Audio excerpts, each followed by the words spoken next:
அமலாக்கத்துறைக்கு உச்சநீதிமன்றம் நோட்டீஸ் பிறப்பித்திருக்கிறது. அண்மை செய்தியாக பார்க்கிறோம். தமிழ்நாடு கேரள அரசுகள் தொடர்ந்த வழக்கில் அமலாக்கத்துறையும் மத்திய அரசும் பதிலளிக்க உச்சநீதிமன்றம் உத்தரவிட்டிருக்கிறது. கூடுதல் விவரங்களோடு செய்தியாளர் சுசித்ரா இணைக்கிறார். சுசித்ரா, விவரங்கள்.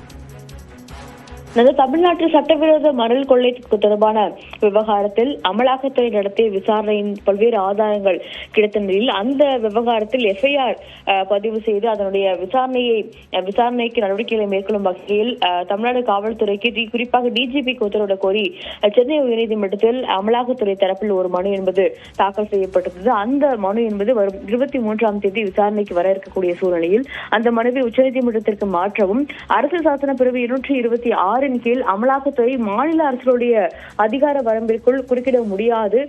இது போன்ற எஃப்ஐஆர்களை பதிவு செய்வதற்கு அமலாக்கத்துறைக்கு சட்ட ரீதியிலான ஒரு அதிகாரம் இல்லை என்ற ஒரு கோரிக்கையை வலியுறுத்தி தமிழ்நாடு அரசாங்கம் சார்பில் உச்சநீதிமன்றத்தில் மனு என்பது தாக்கல் செய்யப்பட்டது. அந்த மனு மட்டுமல்லாமல் கேரள அரசாங்கம் சார்பாகவும் அமலாக்கத்துறையினுடைய சட்ட விதிகளை மீறிய நடவடிக்கைக்கு எதிராக 2 மனுக்கள் என்பது தாக்கல் செய்யப்பட்டிருந்தது. அந்த மனுக்கள் இன்று நீதிபதி தீபாங்கர் தத்தா தலைமையிலான அமர்வில் விசாரணைக்கு எடுத்துக் கொள்ளப்பட்ட பொழுது நீதிபதிகள் இந்த விவகாரத்தில் பதிலளிப்பதற்கு தற்பொழுது அமலாக்கத்துறை மற்றும் மத்திய அரசிற்கு நோட்டீஸ் அனுப்பி உத்தரவை குறிப்பாக 4 வாரங்களில் அமலாக்கத்துறை அவர்களுடைய அரசு சாசன பிரிவு 226 கீழ் அதிகார வரம்பை மீறி அமலாக்கத்துறை செயல்படுகிறதா என்ற விவகாரத்தில் பதிலளிக்க வேண்டும் என்ற உத்தரவை நீதிபதிகள் தற்பொழுது பிறப்பித்து இந்த ஒரு நோட்டீஸை அனுப்பியுள்ளது மிக முக்கியமாக பார்க்கப்படுது. அதே சமயம் அமலாக்கத்துறையினுடைய அந்த தாக்கல் செய்த உயர்நீதிமன்றத்தில் உள்ள விசாரணைக்கு தடை விதிக்கவும் உச்சநீதிமன்றமானது மறுப்பை தெரிவித்திருக்கிறது.